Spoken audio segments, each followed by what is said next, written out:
विवृतं देवसुरैः सदा वन्द्यं ग्रहैश्च परिवेष्टितं ध्यायन् स्तवन् पठन् नाम यः सूर्यकवचं सदा।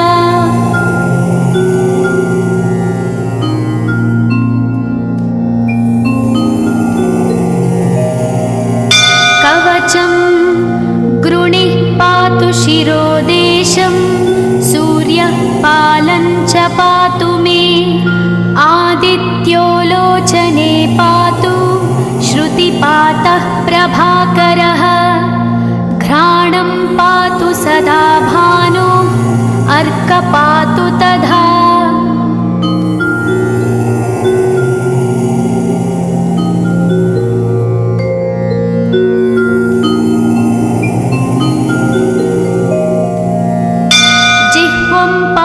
जगन्नाथः कण्ठं पातु विभावसु स्कन्धौ ग्रहपतिः पातु भुजौ पातु प्रभाकरः अहस्करः पातु हस्तौ हृदयं पातु भानुमान्।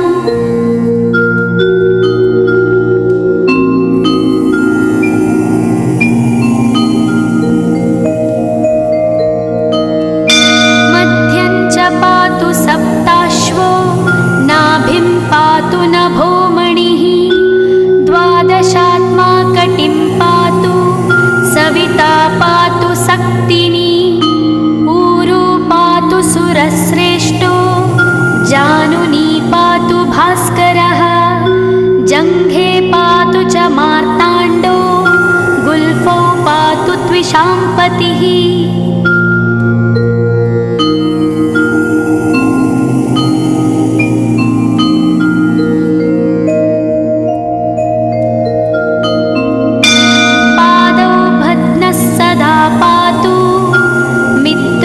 सकलं वपुः वेदत्रयात्मकस्वामिन् नारायण जगत्पते आयतयामं तं कञ्ची द्वेदरूपः प्रभाकरः स्तोत्रेणानेन संतुष्टो बालखिल्यादिभिर्वृतः।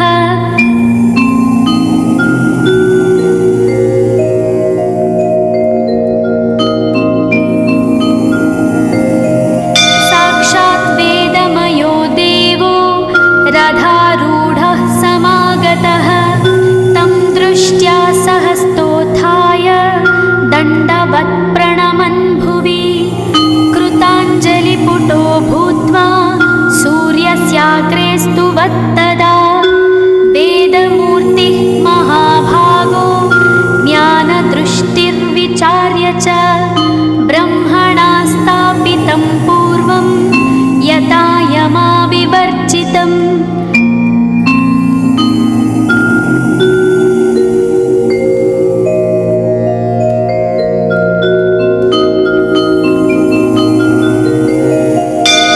सत्त्वप्रधानं शुक्लाख्यं वेदरूपमनामयं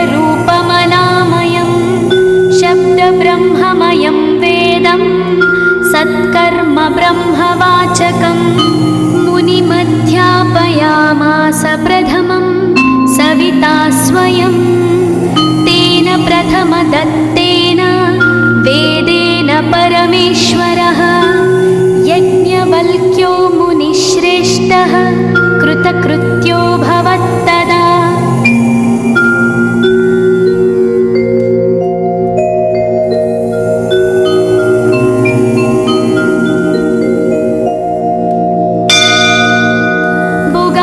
सकलान् वेदान् ज्ञातवान् सूर्यसन्निधौ इदं स्तोत्रं महापुण्यं पवित्रं पापनाशनं यः पठेच्छृणुयाद्वापि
परिवृतं देवसुरैः सदा वन्द्यं ग्रहैश्च परिवेष्टितं ध्यायन् स्तवन् पठन् नाम यः सूर्यकवचं सदा।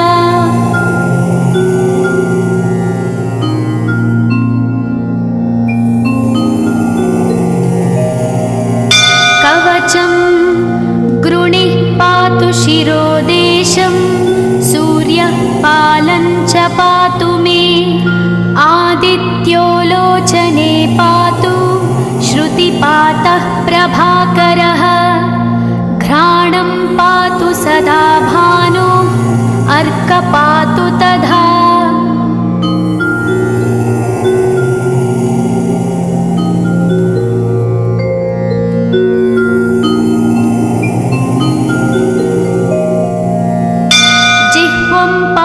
जगन्नाथः कण्ठं पातु विभावसु स्कन्धौ ग्रहपतिः पातु भुजौ पातु प्रभाकरः अहस्करः पातु हस्तौ हृदयं पातु भानुमान्।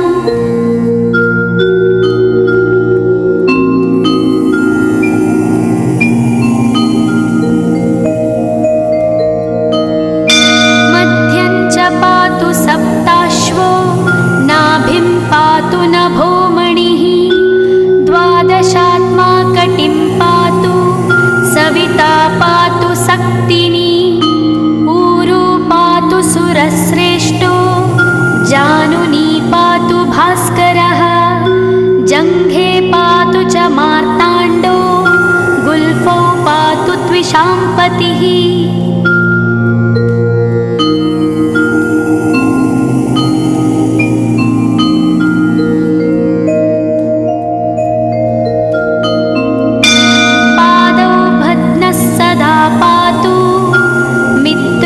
सकलं वपुः वेदत्रयात्मकस्वामिन् नारायण जगत्पते आयतयामं तं कञ्ची द्वेदरूपः प्रभाकरः स्तोत्रेणानेन संतुष्टो बालखिल्यादिभिर्वृतः।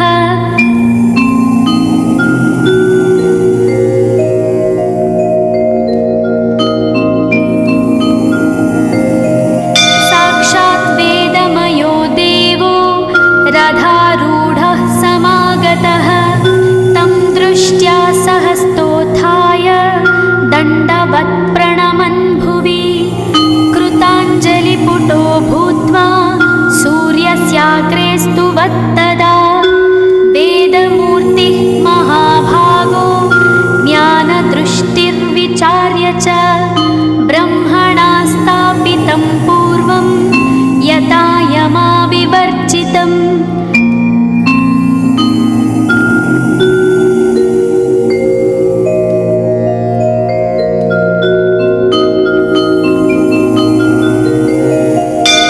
सत्त्वप्रधानं शुक्लाख्यं वेदरूपमनामयं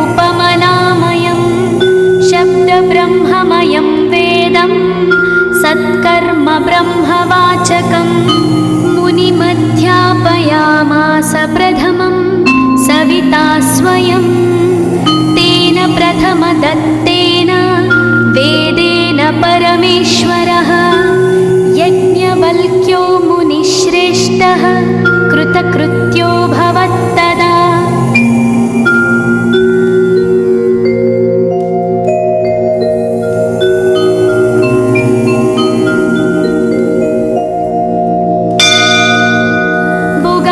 सकलान् वेदान् ज्ञातवान् सूर्यसन्निधौ इदं स्तोत्रं महापुण्यं पवित्रं पापनाशनं यः पठेच्छृणुयाद्वापि सर्वपापैः प्रमुच्यते वेदार्थज्ञानसम्पन्नः सूर्यलोकमवाप्नुयात्। पुराणे गौरीखण्डे आदित्यकवचं सम्पूर्णम्।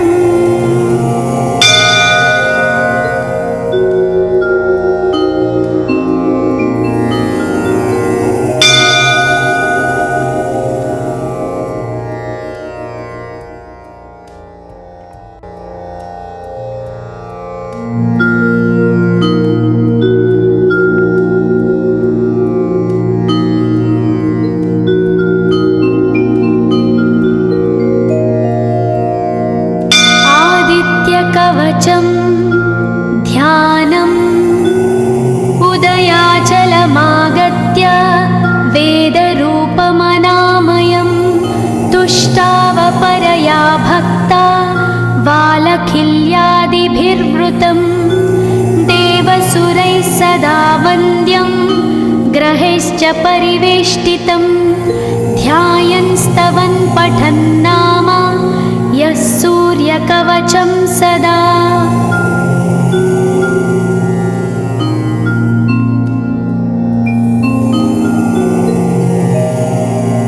कवचं गृणिः पातु शिरोदेशं सूर्यः पालं च पातु मे आदित्यो लोचने पातु श्रुतिपातः प्रभाकरः घ्राणं पातु सदा भानो अर्कपातु तथा।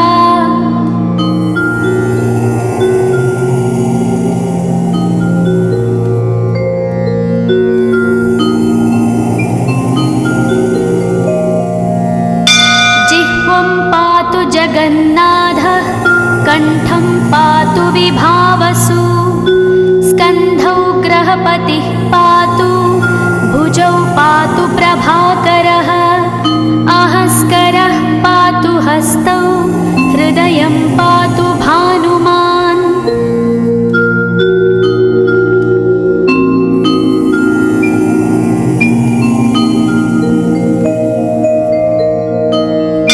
मध्यं च पातु सप्ताश्वो नाभिं पातु नभोमणिः द्वादशात्मा कटिं पातु सविता पातु सक्तिनी ऊरू पातु सुरश्रेष्ठो जानुनी पातु भास्करः जङ्घे पातु च मार्ताण्डो गुल्फौ पातु त्विषाम्पतिः।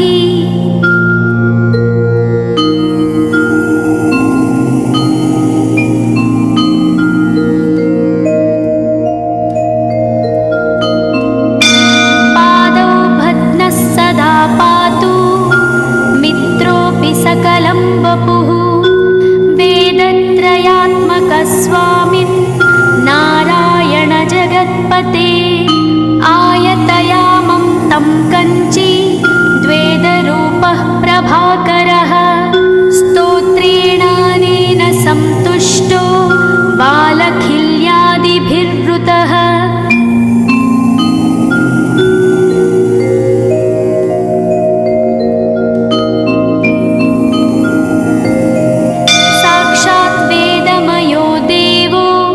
रथारूढः समागतः तं दृष्ट्या सहस्तोत्थाय दण्डवत् प्रणमन् भुवि कृताञ्जलिपुटो भूत्वा सूर्यस्याग्रे स्तुवत्तदा वेदमूर्तिः महाभागो ज्ञानदृष्टिर्विचार्य च ब्रह्मणा स्थापितं पूर्वं यथा यमाविवर्जितम्।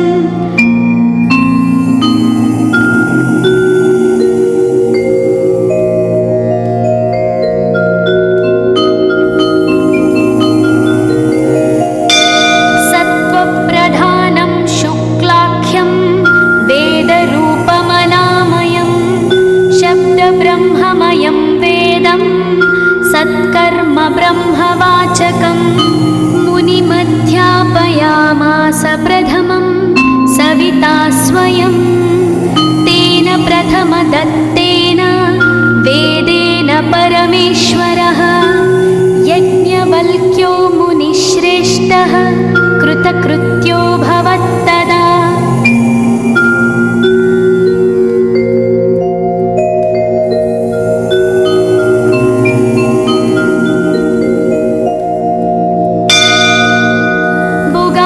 सकलान् वेदान् ज्ञातवान् सूर्यसन्निधौ इदं स्तोत्रं महापुण्यं पवित्रं पापनाशनं यः पठेत्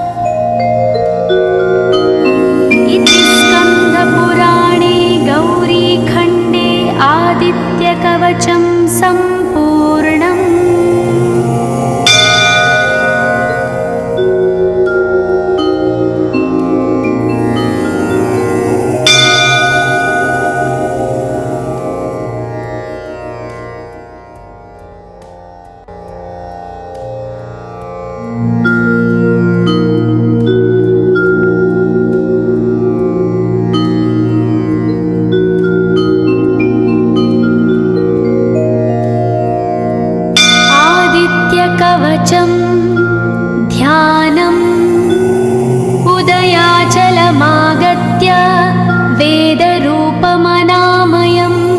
तुष्टावपरया भक्ता वालखिल्यादिभिर्वृतं देवसुरैः सदा वन्द्यं ग्रहैश्च परिवेष्टितं ध्यायन् स्तवन् पठन् नाम यः सूर्यकवचं सदा।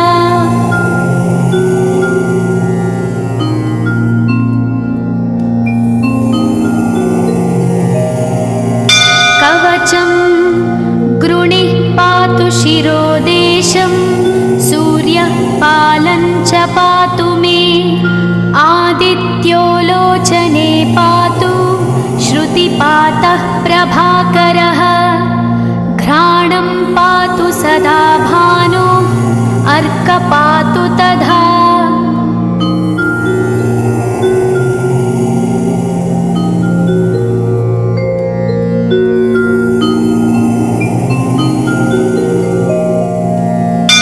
जिह्वं पातु जगन्नाथः कण्ठं पातु विभावसु स्कन्धौ ग्रहपतिः पातु भुजौ पातु प्रभाकरः अहस्करः पातु हस्तौ हृदयं पातु भानुमान्।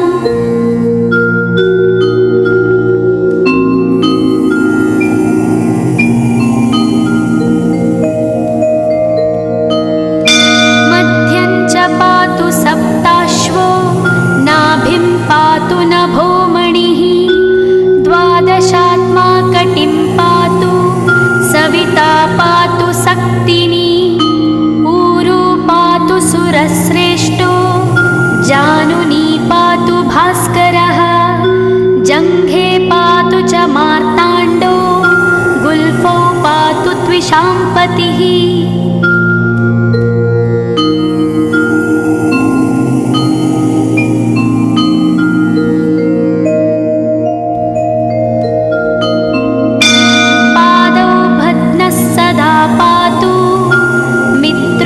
सकलं वपुः वेदत्रयात्मकस्वामिन् नारायण जगत्पते आयतयामं तं कञ्ची द्वेदरूपः प्रभाकरः स्तोत्रेणानेन सन्तुष्टो वालखिल्यादिभिर्वृतः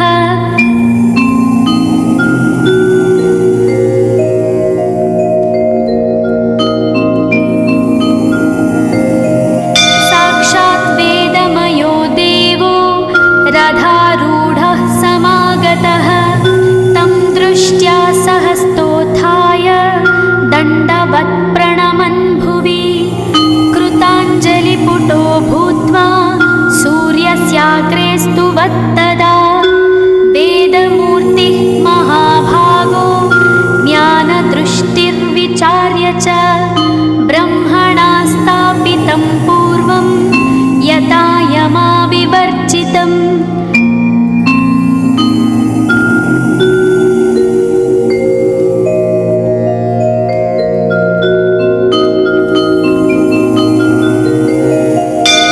सत्त्वप्रधानं शुक्लाख्यं वेदरूपमनामयं शब्दब्रह्ममयं वेदं सत्कर्म ब्रह्मवाचकं मुनिमध्यापयामास प्रथमं सविता स्वयं तेन प्रथमदत्तेन वेदेन परमेश्वरः यज्ञवल्क्यो मुनिश्रेष्ठः कृतकृत्यो भवत्तदा।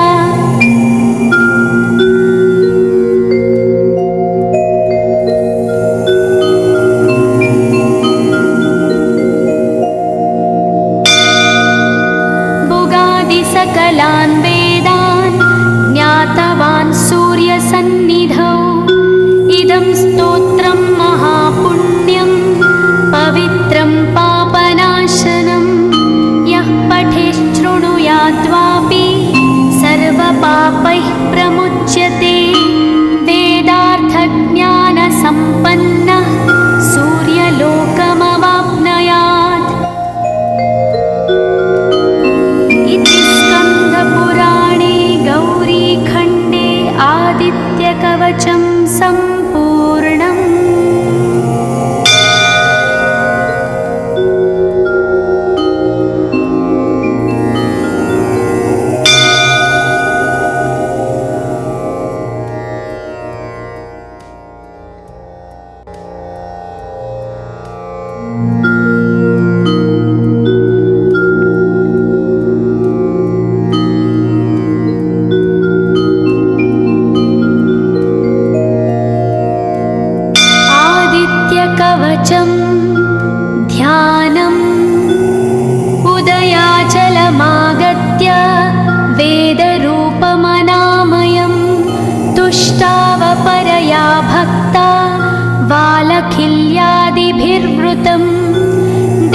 सदा वन्द्यं ग्रहैश्च परिवेष्टितं ध्यायन् स्तवन् पठन् नाम यः सूर्यकवचं सदा।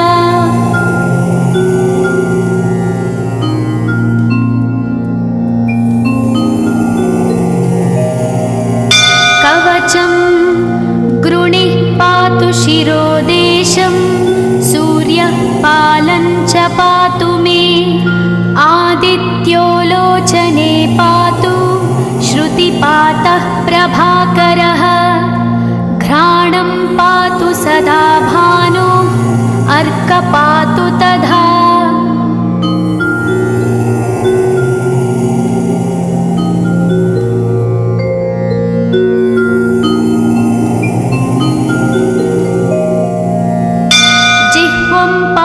जगन्नाथः कण्ठं पातु विभावसु स्कन्धौ ग्रहपतिः पातु भुजौ पातु प्रभाकरः अहस्करः पातु हस्तौ हृदयं पातु भानुमान्।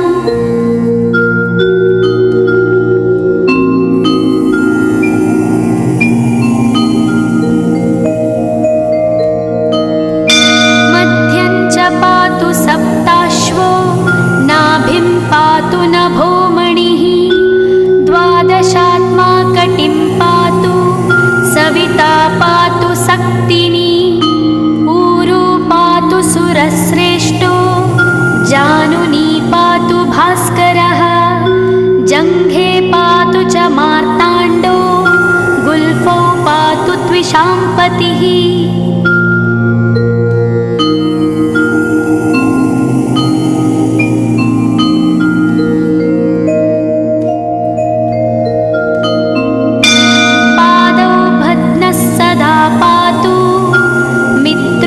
सकलं वपुः वेदत्रयात्मकस्वामिन् नारायण जगत्पते आयतयामं तं कञ्ची द्वेदरूपः प्रभाकरः स्तोत्रेणानेन सन्तुष्टो बालखिल्यादिभिर्वृतः।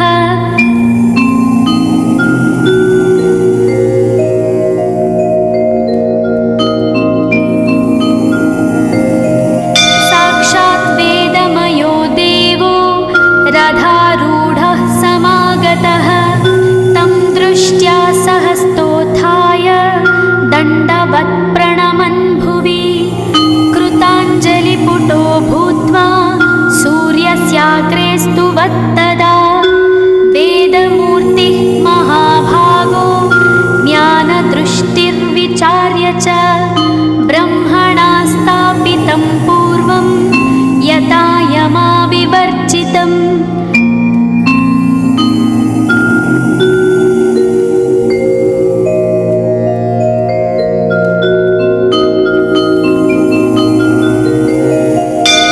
सत्त्वप्रधानं शुक्लाख्यं वेदरूपमनामयं शब्दब्रह्ममयं वेदं सत्कर्म ब्रह्मवाचकम् मुनिमध्यापयामास प्रथमं सविता स्वयं तेन प्रथमदत्तेन वेदेन परमेश्वरः यज्ञवल्क्यो मुनिश्रेष्ठः कृतकृत्यो भवत्तदा।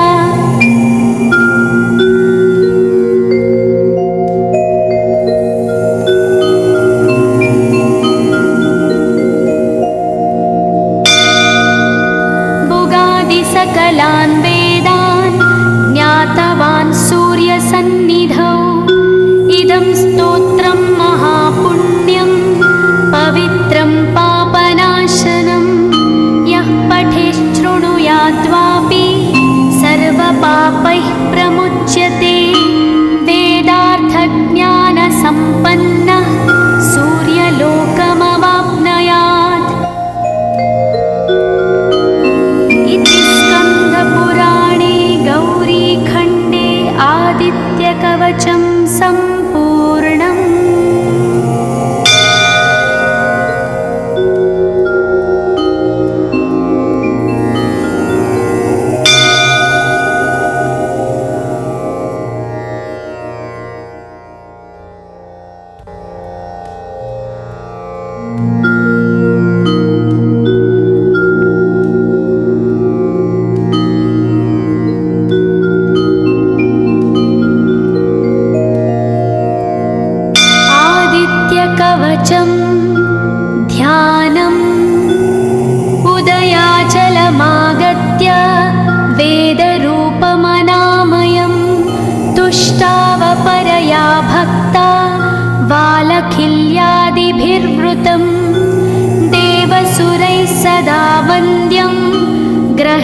परिवेष्टितं ध्यायन् स्तवन् पठन् नाम यः सूर्यकवचं सदा।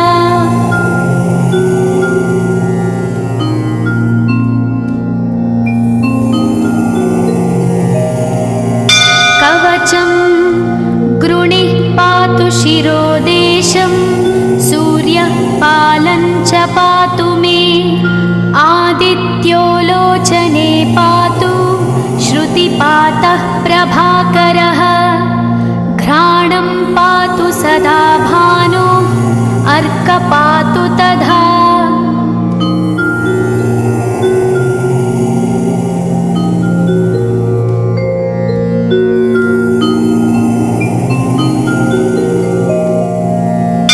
जिह्वं पातु जगन्नाथः कण्ठं पातु विभावसु स्कन्धौ ग्रहपतिः पातु भुजौ पातु प्रभाकरः अहस्करः पातु हस्तौ हृदयं पातु भानुमान्।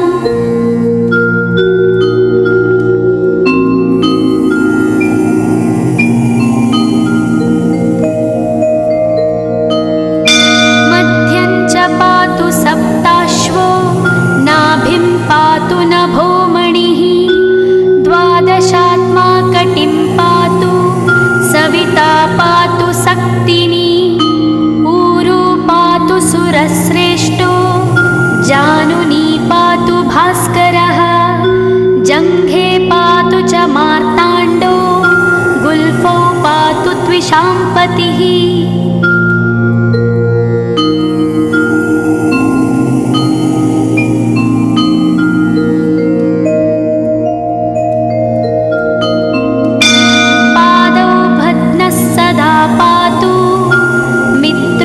सकलं वपुः वेदत्रयात्मकस्वामिन् नारायण जगत्पते आयतयामं तं कञ्ची द्वेदरूपः प्रभाकरः स्तोत्रेणानेन सन्तुष्टो बालखिल्यादिभिर्वृतः।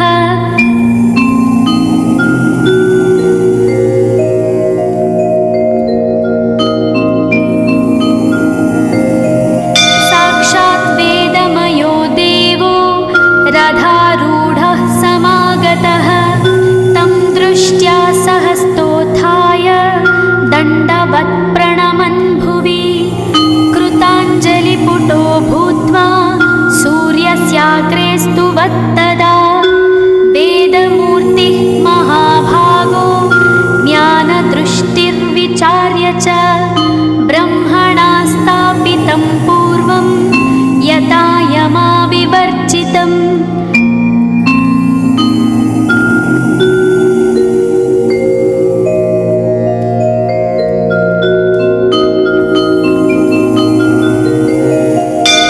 सत्त्वप्रधानं शुक्लाख्यं वेदरूपमनामयं शब्दब्रह्ममयं वेदं सत्कर्म ब्रह्मवाचकम् मुनिमध्यापयामास प्रथमं सविता स्वयं तेन प्रथमदत्तेन वेदेन परमेश्वरः यज्ञवल्क्यो मुनिश्रेष्ठः कृतकृत्यो भवत्तदा।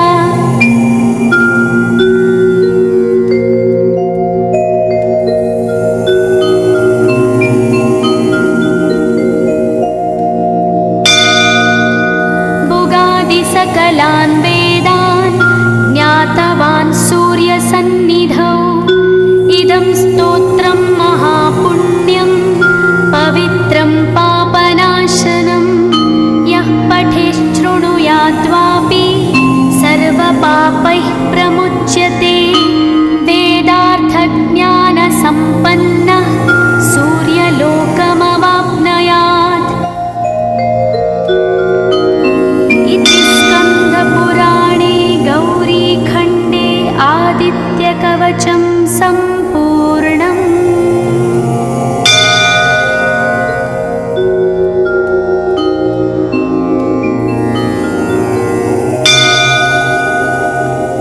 ॐ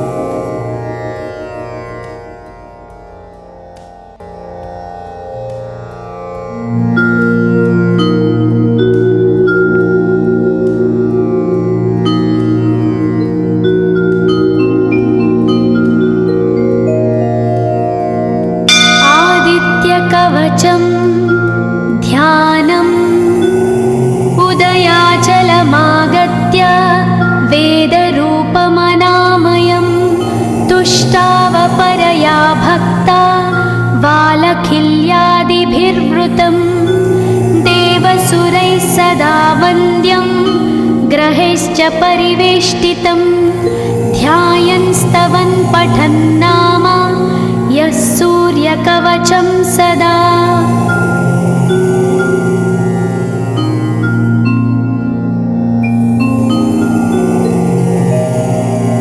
कवचं गृणिः पातु शिरोदेशं सूर्यः पालं च पातु मे आदित्यो लोचने पातु श्रुतिपातः प्रभाकरः घ्राणं पातु सदा भानु अर्क पातु तथा।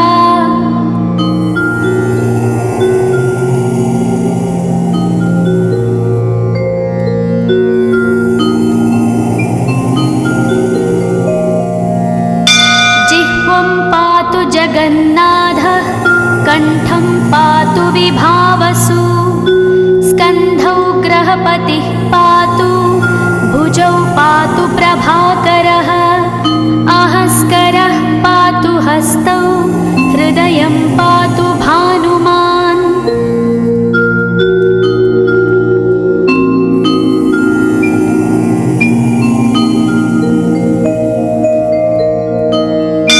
मध्यं च पातु सप्ताश्वो नाभिं पातु नभोमणिः द्वादशात्मा कटिं पातु सविता पातु सक्तिनी ऊरू पातु सुरश्रेष्ठो जानुनी पातु भास्करः जङ्घे पातु च मार्ताण्डो गुल्फौ पातु त्विषाम्पतिः।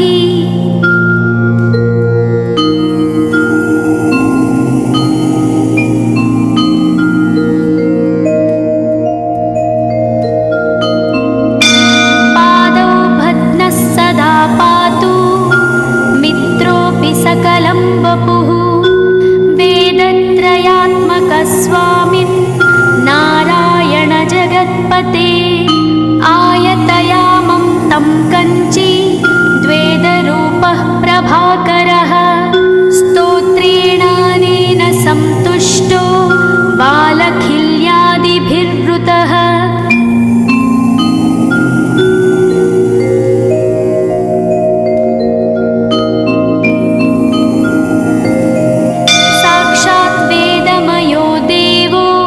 रथारूढः समागतः तं दृष्ट्या सहस्तोत्थाय दण्डवत् प्रणमन् भुवि कृताञ्जलिपुटो भूत्वा सूर्यस्याग्रे स्तुवत्तदा वेदमूर्तिः महाभागो ज्ञानदृष्टिर्विचार्य च ब्रह्मणा स्थापितं पूर्वं यथा यमाविवर्जितम्।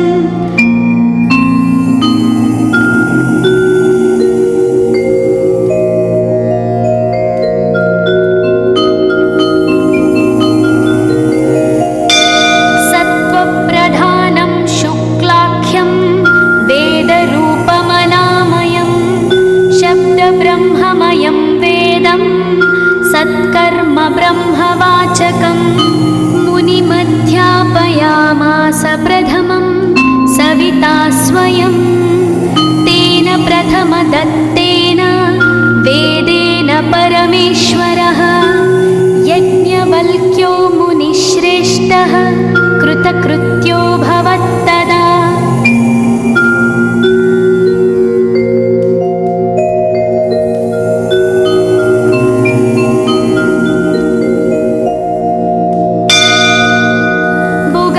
सकलान् वेदान् ज्ञातवान् सूर्यसन्निधौ इदं स्तोत्रं महापुण्यं पवित्रं पापनाशनं यः पठेच्छृणुयाद्वापि सर्वपापैः प्रमुच्यते वेदार्थज्ञानसम्पन्नः सूर्यलोकमवाप्नुयात्।